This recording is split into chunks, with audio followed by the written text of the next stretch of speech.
ಅಕಾಲಿಕ ಮಳೆ ಸಿಡಿಲು ಬಡಿದು ಹೊತ್ತಿ ಹುರಿದ ತೆಂಗಿನ ಮರ. ರಾಯಚೂರು ಜಿಲ್ಲೆಯ ಹರಿಕೆರೆ ತಾಲೂಕಿನ ಹಳಜಾಡಲದಿನ್ನಿ ಗ್ರಾಮದಲ್ಲಿ ಘಟನೆ. ಕಳೆದ ಸಂಜೆ 7:30 ವೇಳೆಗೆ ಭಾರಿ ಗಾಳಿ ಜೊತೆ ಗುಡುಗು ಸಿಡಿಲು ಕಾಣಿಸಿಕೊಂಡಿತ್ತು. ಈ ವೇಳೆ ತೆಂಗಿನ ಮರಕ್ಕೆ ಸಿಡಿಲು ಬಡಿದ ಪರಿಣಾಮ ಮರದ ಕೊಂಬೆ, ರೆಂಬೆ ಹಾಗೂ ಕಾಯಿಗಳು ಬೆಂಕಿಗೆ ಆಹುತಿಯಾಗಿವೆ. ಆದರೆ ಅದೇ ಸಮಯದಲ್ಲಿ ಮಳೆ ಆರಂಭವಾದ ಕಾರಣ ಬೆಂಕಿಯ ತೀವ್ರತೆ ಕಡಿಮೆಯಾಯಿತು. ತೆಂಗಿನ ಮರದ ಪಕ್ಕದಲ್ಲಿ ಎತ್ತುಗಳನ್ನು ಕಟ್ಟಿ ಹಾಕಲಾಗಿತ್ತು. ಜಮೀನಿನ ಮನೆಯಲ್ಲಿ 5-6 ಜನರು ಇದ್ದರು. ಅದೃಷ್ಟವಶಾತ್ ಯಾವುದೇ ಪ್ರಾಣಹಾನಿ ಸಂಭವಿಸಿಲ್ಲ. ಸ್ಥಳೀಯರಲ್ಲಿ ಕೆಲ ಕಾಲ ಆತಂಕದ ವಾತಾವರಣ ನಿರ್ಮಾಣವಾಗಿತ್ತು.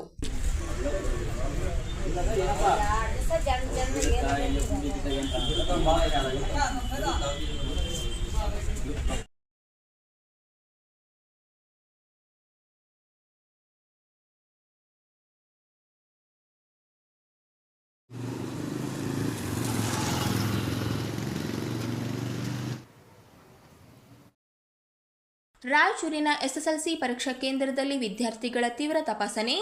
ಪರೀಕ್ಷಾ ಕೇಂದ್ರದಲ್ಲಿ ವಿದ್ಯಾರ್ಥಿಗಳ ಶೂ ಸಾಕ್ಸ್ ಬಿಚ್ಚಿಸಿ ಒಳಬಿಟ್ಟಿರುವ ಸಿಬ್ಬಂದಿ. ಶೂ ಸಾಕ್ಸ್ನಲ್ಲಿ ನಕಲು ಪ್ರತಿ ಅಡಗಿಸಿಟ್ಟುಕೊಳ್ಳುವ ಸಾಧ್ಯತೆ ಹಿನ್ನೆಲೆ ವಿದ್ಯಾರ್ಥಿಗಳ ಶೂ ಸಾಕ್ಸ್ ಪರೀಕ್ಷಾ ಕೊಠಡಿ ಹೊರಗೆ ಬಿಟ್ಟು ಒಳಗೆ ಹೋಗಲು ಸೂಚನೆ. ನಗರದ ಇನ್ಫೆಂಟ್ ಜೀಸಸ್ ಶಾಲೆಯ ಪರೀಕ್ಷಾ ಕೇಂದ್ರದಲ್ಲಿ ಶೂ ಸಾಕ್ಸ್ಗೆ ಅಡಿ. ಎಸ್ಎಸ್ಎಲ್ಸಿ ಮೊದಲ ದಿನದ ಪರೀಕ್ಷೆ ವೇಳೆ ತೀವ್ರ ತಪಾಸಣೆ. ಮಕ್ಕಳೇ ಸ್ವಯಂ ಪ್ರೇರಿತರಾಗಿ ಶೂ ಬಿಚ್ಚಿದ್ದಾರೆ, ನಾವು ಸೂಚಿಸಿಲ್ಲ ಅಂತಿರೋ ಸಿಬ್ಬಂದಿ. ಜಿಲ್ಲೆಯ 101 ಪರೀಕ್ಷಾ ಕೇಂದ್ರದಲ್ಲಿ ನಡೆದ ಪ್ರಥಮ ಭಾಷೆ ಪರೀಕ್ಷೆ. ಎಲ್ಲ ಪರೀಕ್ಷಾ ಕೇಂದ್ರಗಳಲ್ಲೂ ವೆಬ್ ಕ್ಯಾಸ್ಟಿಂಗ್, ಸಿಸಿ ಕ್ಯಾಮೆರಾ ಅಳವಡಿಸಿದರೂ ಹೆಚ್ಚಿನ ತಪಾಸಣೆ. ಆದರೂ ಶೂ ಬಿಚ್ಚಿಸಿರುವ ಬಗ್ಗೆ ಇದೀಗ ನಗರದಲ್ಲಿ ಚರ್ಚೆಗೆ ಗ್ರಾಸವಾಗಿದೆ.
ಏನಂದ್ರು ಎಲ್ಲರಿಗೂ ಯಾಕಂತನೋ ಚಿಟ್ಸ್ ಏನು ಹಿಡ್ಕೊಳ್ಬಾರ್ದು ಅಂತಂದು ಎಲ್ಲರೂ ಈಗ ಮಾಡಿದ್ರು. ಯಾರ್ಯಾರು ಶೂಸ್ ಅವ್ರಿಗೆ ಅಷ್ಟೇ, ಹುಡುಕಿದವ್ರಿಗೆ ಚಪ್ಪಲ್ ನಡೀತದೆ. ನಿಮ್ಮ ಹೆಸರು? ಹಾಂ ಸಾರ್ ಏನಂದ್ರು ಅಲ್ಲಿ ಶೂಸ್ ಬಿಚ್ಚೋಗಂದ್ರೆ ಎದಕ್ಕೆ? ಚೀಟಿ ಪೇಪರ್, ಸಾಕ್ಸ್ನಾಗ ಶೂಸ್ನಾಗ ಚೀಟಿ ಪೇಪರ್ ಸಾಕ್ಸ್ನಾಗ ಶೂಸ್ನಾಗ ಚೀಟಿ ಪೇಪರ್ ಇಟ್ಕೊಂಡ್ ಬಂದಿರ್ತಾರಂತೆ. ಎಲ್ಲರೂ ಬಿಚ್ಚಿರ್ತಾರ? ಯಾರ್ಯಾರು ಶೂಸ್ ಸಾಕ್ಸ್ ಹಾಕೊಂಡ್ಬಂದಾರ ಅದೆಲ್ಲ. ಚಪ್ಪಲು ಚಪ್ಪಲ್ ಏನಿಲ್ಲ.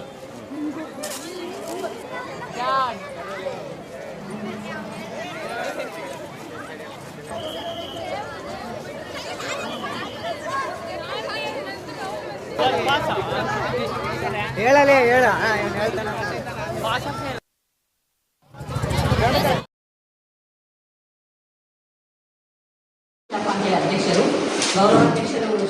ಇತ್ತೀಚೆಗೆ ಮುಖ್ಯಮಂತ್ರಿ ಸಿದ್ದರಾಮಯ್ಯ ಅವರು ರಾಜ್ಯ ಬಜೆಟ್ನಲ್ಲಿ ಮಹಿಳಾ ಸಬಲೀಕರಣಕ್ಕಾಗಿ 50,000 ಲ್ಯಾಪ್ಟಾಪ್ ವಿತರಣೆ ಯೋಜನೆ ಘೋಷಿಸಿರುವುದನ್ನು ಜಿಲ್ಲಾ ಹಿಂದುಳಿದ ಜಾತಿಗಳ ಒಕ್ಕೂಟದ ಮಹಿಳಾ ಘಟಕ ಸ್ವಾಗತಿಸಿದೆ.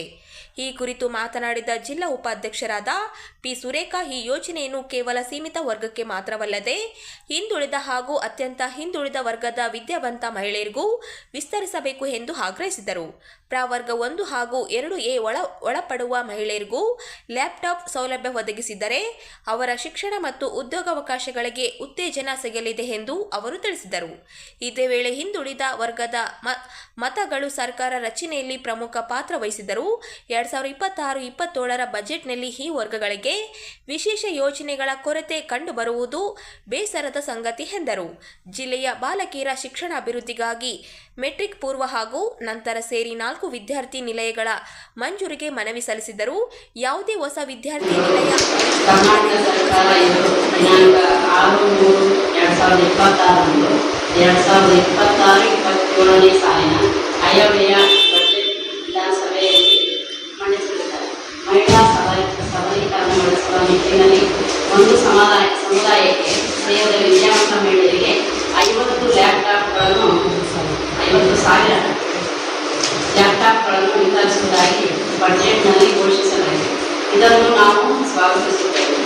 ಇದೇ ರೀತಿ ಪ್ರವರ್ಗ 1 ಮತ್ತು 2A ದಲ್ಲಿ ಬರುವಂಥ ಅತಿ ಹಿಂದುಳಿದ ಜಾತಿಗಳಿಗೆ ಸೇರಿದಂತಹ ವಿದ್ಯಾವಂತ ಮಹಿಳೆಯರಿಗೆ ಲ್ಯಾಪ್ಟಾಪ್ ವಿತರಿಸುವ ಕಾರ್ಯಕ್ರಮಗಳನ್ನು ಹಮ್ಮಿಕೊಳ್ಳಬೇಕೆಂದು ನಾವು ವಿನಂತಿಪೂರ್ವಕವಾಗಿ ಮನವಿ ಮಾಡಿಕೊಳ್ಳುತ್ತಿದ್ದೇವೆ. ಕಾಂಗ್ರೆಸ್ ಸರ್ಕಾರ ಅಧಿಕಾರಕ್ಕೆ ಬರುವಲ್ಲಿ ಅತಿ ಹಿಂದುಳಿದ ಜಾತಿಗಳ ಮಕ್ಕಳು ನಿರ್ಣಾಯಕವಾಗಿ ಕಾಂಗ್ರೆಸ್ ಪಕ್ಷಕ್ಕೆ ಬಂದಿರುವುದರಿಂದ ಸರ್ಕಾರ ರಚನೆಯಾಗಿರುತ್ತದೆ. 2026-27ನೇ ಸಾಲಿನ ಬಜೆಟ್ನಲ್ಲಿ ಅತಿ ಹಿಂದುಳಿದ ಜಾತಿಗಳಿಗೆ ಯಾವುದೇ ಕಾರ್ಯಕ್ರಮವನ್ನು ಹಾಕಿಕೊಂಡಿರುವುದು ಕಂಡು ಬಂದಿರುವುದಿಲ್ಲ. ರಾಯಚೂರು ಜಿಲ್ಲೆಯ ಬಾಲಕಿಯರಿಗೆ ಹೊಸದಾಗಿ 2 ಮೆಟ್ರಿಕ್ ಪೂರ್ವ ಮತ್ತು 2 ಮೆಟ್ರಿಕ್ ನಂತರ ಒಟ್ಟು 4 ವಿದ್ಯಾರ್ಥಿ ನಿಲಯಗಳನ್ನು ಮಂಜೂರು ಮಾಡಬೇಕೆಂದು ತಮಗೆ ವಿನಂತಿ ಸಲ್ಲಿಸಲಾಗುತ್ತದೆ. ಆದರೆ ಜಿಲ್ಲೆಗೆ ಯಾವುದೇ ಹೊಸದಾಗಿ ವಿದ್ಯಾರ್ಥಿ ನಿಲಯಗಳು ಮಂಜೂರು ಮಾಡಿರುವುದಿಲ್ಲ. ಈಗಲಾದರೂ ತಾವುಗಳು ಪೂರಕ ಆಯವ್ಯಯದಲ್ಲಿ ಹಿಂದುಳಿದ ಜಾತಿಗಳಿಗೆ ಸೇರಿದ ಮಹಿಳೆಯರಿಗೆ ಲ್ಯಾಪ್ಟಾಪ್ ವಿತರಿಸುವ ಒಂದು ಕಾರ್ಯಕ್ರಮವನ್ನು ಹಮ್ಮಿಕೊಳ್ಳಬೇಕು ಹಾಗೂ ರಾಯಚೂರು ಜಿಲ್ಲೆಗೆ ಮಹಿಳಾ ಅಭ್ಯರ್ಥಿಗಳಿಗಾಗಿ ಹೊಸದಾಗಿ 4 ವಿದ್ಯಾರ್ಥಿ ನಿಲಯಗಳನ್ನು ಮಂಜೂರು ಮಾಡಬೇಕೆಂದು ಈ ಪತ್ರಿಕಾ ಮಾಧ್ಯಮದ ಮುಖಾಂತರ ತಮ್ಮಲ್ಲಿ ವಿನಂತಿಸಿಕೊಳ್ಳುತ್ತೇವೆ. ನಾವು ಹಿಂದುಳಿದ ಒಕ್ಕೂಟದ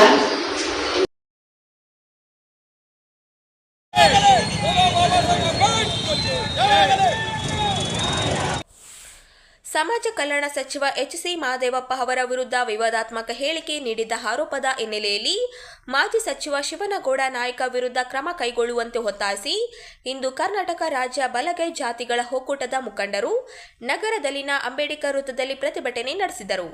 ಇತ್ತೀಚೆಗೆ ಚಿತ್ರದುರ್ಗದಲ್ಲಿ ನಡೆದ SC/ST ಸಮಾವೇಶದಲ್ಲಿ ಮಹದೇವಪ್ಪ ಅವರನ್ನು ಭೇಟಿಯಾದರೆ ಕಲಾಪಕ್ಕೆ ಹೊಡೆಯುವುದಾಗಿ ಶಿವನಗೌಡ ನಾಯ್ಕ ಬಹಿರಂಗವಾಗಿ ಪ್ರಚೋದನಕಾರಿ ಹೇಳಿಕೆ ನೀಡಿದ್ದಾರೆ ಎಂದು ಪ್ರತಿಭಟನಾಕಾರರು ಆರೋಪಿಸಿದರು. ಶಿವನಗೌಡ ನಾಯ್ಕ ಅವರು ಸಮಾಜ ಕಲ್ಯಾಣ ಸಚಿವರಿಗೆ ತಕ್ಷಣ ಕ್ಷಮೆ ಯಾಚಿಸಬೇಕು, ಇಲ್ಲವಾದಲ್ಲಿ ಮುಂದಿನ ಚುನಾವಣೆಯಲ್ಲಿ ಅವರನ್ನು ಸೋಲಿಸಿ ಮನೆಗೆ ಕಳಿಸುವುದಾಗಿ ಎಚ್ಚರಿಕೆ ನೀಡಿದರು. ಹಿಂದೆ ಸಚಿವರಾಗಿದ್ದವರು ಸಾರ್ವಜನಿಕ ವೇದಿಕೆಗಳಲ್ಲಿ ಮಾತನಾಡುವ ಶೈಲಿ ಅರಿತುಕೊಳ್ಳಬೇಕು. ಇಂತಹ ಹೇಳಿಕೆಗಳು ಸಮಾಜದಲ್ಲಿ ಅಶಾಂತಿ ಉಂಟು ಮಾಡುತ್ತವೆ ಎಂದು ಮುಖಂಡರು ಆಕ್ರೋಶ ವ್ಯಕ್ತಪಡಿಸಿದರು. ಸ್ಥಾನದಲ್ಲಿದ್ದು ಒಂದು ವೇದಿಕೆ ಮೇಲೆ ಏನ್ ಮಾತಾಡಬೇಕು, ಯಾವ ಮಾತುಗಳು ಯಾವ ಪದಗಳನ್ನ ಬಳಸಬೇಕು ಅನ್ನೋ ಪರಿಜ್ಞಾನ ಇರಬೇಕು ಅವರಿಗೆ. ಫಸ್ಟ್ ಆಫ್ ಆಲ್ ಆ ಪರಿಜ್ಞಾನ ಇಲ್ಲದೇನೆ ಈ ರೀತಿ ಮಾತಾಡಿರೋದು ತುಂಬಾ ದೊಡ್ಡ ತಪ್ಪಂತ ಹೇಳ್ತೀನಿ. ಈ ತರ ಕಪಾಳ ಮೋಕ್ಷ ಮಾಡ್ತೀನಿ, ಇದು ಯಾರಿಗೇ ಆದ್ರೂ ನಾವು ಪದಗಳನ್ನ ಬಳಸೋ ಹಕ್ಕಿಲ್ಲ. ಅವರು ಒಂದು ಉನ್ನತ ಸ್ಥಾನದಲ್ಲಿದ್ದಾಗ ಅವ್ರ ಸ್ಥಾನಕ್ಕಾಗ್ಲಿ ಆ ವ್ಯಕ್ತಿಗಾಗ್ಲಿ ನಾವು ಗೌರವ ಕೊಡಬೇಕಾಗುತ್ತೆ. ಪದೇ ಪದೇ ಹಿಂಗೆ ನಮ್ಮ ಛಲವಾದಿ ಸಮುದಾಯಕ್ಕೆ SC ಅವರಿಗೆ ಈ ತರ ಮಾತಾಡೋದು ಸರಿ ಇಲ್ಲ ಅನ್ಸುತ್ತೆ. ಅದಕ್ಕೆ ಇನ್ನು ಮುಂದೆ ಇವರು ಈ ತಪ್ಪನ್ನ ಅವರು ತಿದ್ಕೊಂಡು ಎಲ್ಲಾರ ಇದರಲ್ಲಿ ಬಹಿರಂಗವಾಗಿ ಕ್ಷಮೆ ಕೇಳಬೇಕಂತ ನಾನು ಹೇಳ್ತೀನಿ. ಇದನ್ನ ಕ್ಷಮೆ ಕೇಳಿಲ್ಲ ಅಂದ್ರೆ ಈ ಹೋರಾಟ ನಾವು ಹಿಂಗೆ ಮುಂದುವರಿಸ್ತೀವಿ. ನಮ್ಮ ಛಲವಾದಿಯವರು ಏನಿದ್ದಾರೆ, ಏನ್ ಮಾಡ್ತೀವಿ ಅನ್ನೋದು ಕೂಡ ನಾವು ತೋರಿಸ್ತೀವಿ ಅಂತ ಈ ಮೂಲಕ ನಾನು ಹೇಳಲು ಇಷ್ಟಪಡ್ತೀನಿ. ಅವರು ಒಂದು ಜಾತಿಗೆ ಸೀಮಿತ ಆದವರೆಲ್ಲ ಸಮಾಜದ ಹಿರಿಯರು ಮತ್ತು ಸಮಾಜ ಕಲ್ಯಾಣ ಸಚಿವರಿಗೆ ಕರ್ನಾಟಕಕ್ಕೆ ವಿನಾಕಾರಣ ಏನು ಶಿವನಗೌಡ ನಾಯಕನ ಹೇಳಿಕೆ ಕೊಟ್ಟು ಪ್ರಚೋದನೆಗಾಗಿ ಹೇಳಿಕೆ ಕೊಟ್ಟು ಸಮಾಜವನ್ನು ತೆಗೆದುಕೊಳ್ಳುವ ಕೆಲಸ ಮಾಡಿದನಲ್ಲ, ಅದಕ್ಕೆ ನಾವು ಖಂಡನೆ ಮಾಡ್ತೀವಿ. ಶಿವನಗೌಡ ನಾಯಕರೇ, ಈಗಲಾದರೂ ಬಹಿರಂಗವಾಗಿ ಸಾರ್ವಜನಿಕವಾಗಿ ತಾವುಗಳು ಕ್ಷಮೆ ಕೇಳ್ತಿದ್ದರೆ ನಿಮ್ಮ ಪರಿಸ್ಥಿತಿ ಮನೆಗೆ ಕಳಿಸೋದಂತ ಗ್ಯಾರಂಟಿ ಇದೆ. ಈ ಸಮುದಾಯ ನಿಮ್ಮ ಮನೆ ಮುಂದೆ ಕರ್ನಾಟಕ ರಾಜ್ಯದಲ್ಲಿ ನಾವು ಅವ್ರಿಗೆ ಒಂದೇ ದಯವಿಟ್ಟು ಶಿವನಗೌಡ ನಾಯಕರೇ, ನೀವು ಮಾತ್ರ ಬಾಯಿಯನ್ನು ಬಿಗಿಯಾಗಿಟ್ಟುಕೊಂಡು ಬಾಯಿಯನ್ನು ಎಚ್ಚರಿಕೆಯಿಂದ ನಾಲಿಗೆಯನ್ನು ಚೆನ್ನಾಗಿ ಶಬ್ದ, ಯಾಕೆಂದರೆ ನೀವು ಮಾತು ಹೇಳಿದ್ರೆ ಅಂಬೇಡ್ಕರ್ ಅಂತ ಹೇಳ್ತೀರಿ,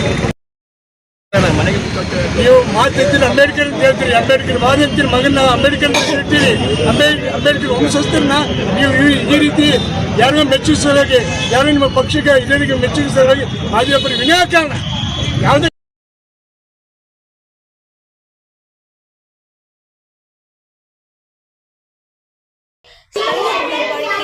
ಕೇಂದ್ರದಲ್ಲಿ ಈ ವಾರದ ವಿಷಯವಾಗಿ ಸಂತೆ ಮತ್ತು ಜಾತ್ರೆ ಆಯ್ಕೆ ಮಾಡಲಾಗಿದ್ದು ಮಕ್ಕಳಿಗೆ ಪ್ರಾಯೋಗಿಕವಾಗಿ ಕಲಿಕೆ ನೀಡುವ ವಿಶಿಷ್ಟ ಕಾರ್ಯಕ್ರಮವನ್ನು ಆಯೋಜಿಸಲಾಯಿತು.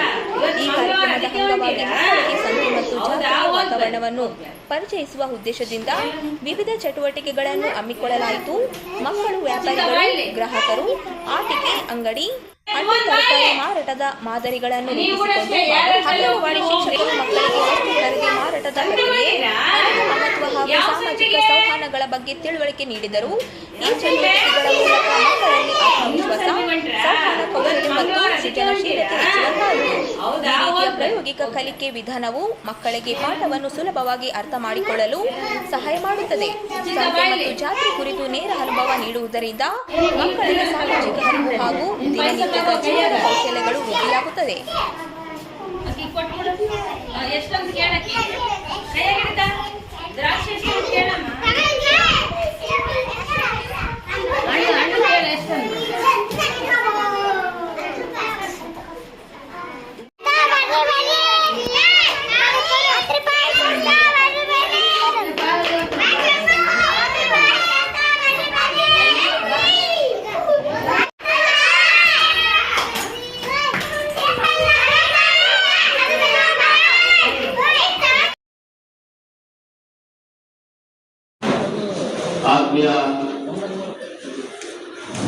ಮಾಜಿ ಸಚಿವ ಶಿವನಗೌಡ ನಾಯ್ಕ ಅವರ ವಿರುದ್ಧ ಪ್ರಕರಣ ದಾಖಲಿಸಿದರೆ ಜಿಲ್ಲೆಯಲ್ಲಿ ಹೋರಾಟವನ್ನು ತೀವ್ರಗೊಳಿಸಲಾಗುವುದು ಎಂದು ದಲಿತ ಮುಖಂಡ ಎಸ್ ನರಸಿಂಹಲು ಎಚ್ಚರಿಕೆ ನೀಡಿದ್ದಾರೆ.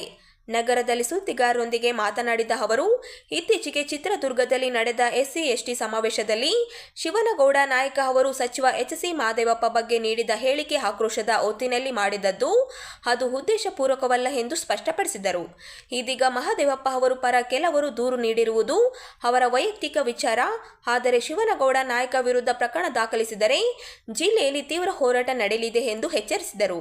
ಹೋರಾಟದ ಸಂದರ್ಭದಲ್ಲಿ ಯಾವುದೇ ಅನಾಹುತ ಸಂಭವಿಸಿದರೆ ಅದರ ಸಂಪೂರ್ಣ ಹೊಣೆಗಾರಿಕೆ ಜಿಲ್ಲಾ ಪೊಲೀಸ್ ಇಲಾಖೆ ಮತ್ತು ರಾಜ್ಯ ಸರ್ಕಾರದ ಮೇಲಿದೆ ಎಂದು ಅವರು ಹೇಳಿದರು. ಶಾಂತಿ ಸುವ್ಯವಸ್ಥೆ ಕಾಪಾಡುವ ನಿಟ್ಟಿನಲ್ಲಿ ಪೊಲೀಸರು ಈ ವಿಚಾರವನ್ನು ಗಂಭೀರವಾಗಿ ಪರಿಗಣಿಸಬೇಕು ಎಂದು ಆಗ್ರಹಿಸಿದರು.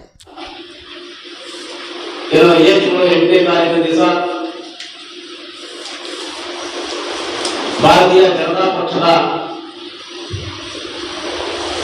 ಪರಿಶಿಷ್ಟ ಜಾತಿ ಮತ್ತು ಪರಿಶಿಷ್ಟ ವರ್ಗಗಳ ಸಮುದಾಯಗಳ ಸಭೆಯನ್ನು ಚಿತ್ರದುರ್ಗದಲ್ಲಿ ಹಮ್ಮಿಕೊಳ್ಳಲಾಗಿತ್ತು. ಈ ಸಭೆಯಲ್ಲಿ ಎಲ್ಲಾ ಜಾತಿಯ ಪರಿಶಿಷ್ಟ ಜಾತಿಯಲ್ಲಿ 101 ಜಾತಿಯ ಮುಖಂಡರುಗಳು, ಪರಿಶಿಷ್ಟ ಪಂಗಡದ 53 ಜಾತಿಗಳ ಮುಖಂಡರುಗಳು ಭಾಗವಹಿಸಿ ರಾಜ್ಯ ಸರ್ಕಾರ ಏನು ಒಳ ಮೀಸಲಾತಿ ವಿಷಯವಾಗಿ ನಿರ್ಲಕ್ಷ್ಯ ಧೋರಣೆ ಮಾಡಿರುವುದರಿಂದ ಆ ಸಭೆಯನ್ನು ಹಮ್ಮಿಕೊಳ್ಳಲಾಗಿತ್ತು. ಆ ಸಭೆಯಲ್ಲಿ ಹಲವಾರು ಸಚಿವರು, ಮಾಜಿ ಸಚಿವರು, ಮಾಜಿ ಶಾಸಕರು ಕೂಡ ಭಾಗವಹಿಸಿ ತಮ್ಮದೇ ಆಗಿರ್ತಕ್ಕಂಥ ವ್ಯಕ್ತಿತ್ವವನ್ನು ರೂಪಿಸಿಕೊಂಡು ಸರ್ಕಾರದ ವಿರುದ್ಧ ಮಾತನಾಡಿದರು. ಅದು ಪ್ರತಿಪಕ್ಷದ ಧರ್ಮವಾಗಿ ಮಾತನಾಡುವ ಸಂದರ್ಭದಲ್ಲಿ ನಮ್ಮ ಜಿಲ್ಲೆಯ ಮಾಜಿ ಶಾಸಕರು ಕೆ ಶಿವನಗೌಡ ನಾಯಕರು ಕೂಡ ಆಕ್ರೋಶಭರಿತವಾಗಿ ಏನು ಸಮುದಾಯಕ್ಕೆ ಕಳೆದ 30 ವರ್ಷಗಳಿಂದ ಮಾದಿಗ ಸಮುದಾಯ ಮತ್ತು ಮಾದಿಗ ಸಂಬಂಧಿತ ಸಮುದಾಯಗಳು ಸುಮಾರು 35 ವರ್ಷಗಳಿಂದ ಒಳ ಮೀಸಲಾತಿ ಜಾರಿಗಾಗಿ ಹೋರಾಟವನ್ನು ಮಾಡ್ಕೊಂಡು ಬರ್ತಾ ಇತ್ತು.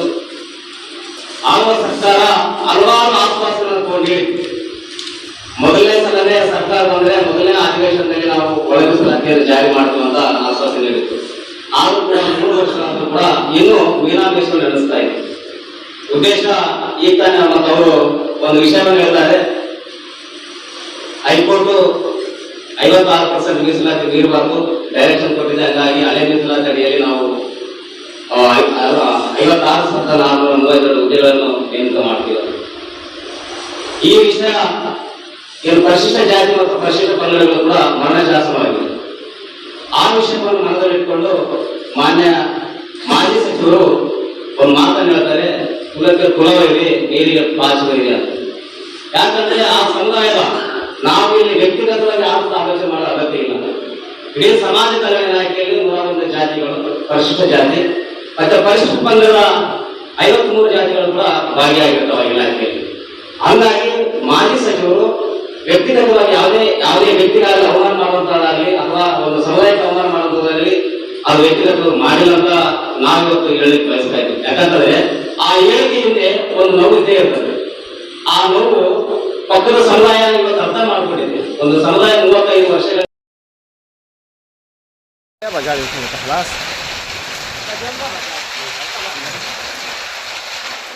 ಅಕಾಲಿಕ ಮಳೆ ಸಿಡಿಲು ಬಡೆದು ಹೊತ್ತಿ ಹುರಿದ ತೆಂಗಿನ ಮರ.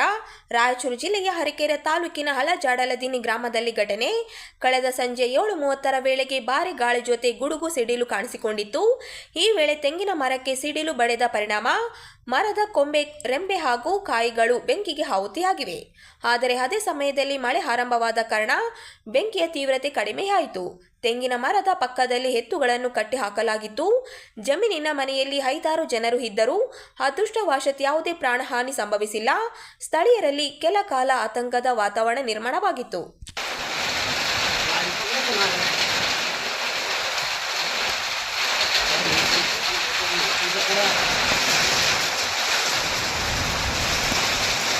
ಸೇವ್ ಮಾಡಬೇಕು.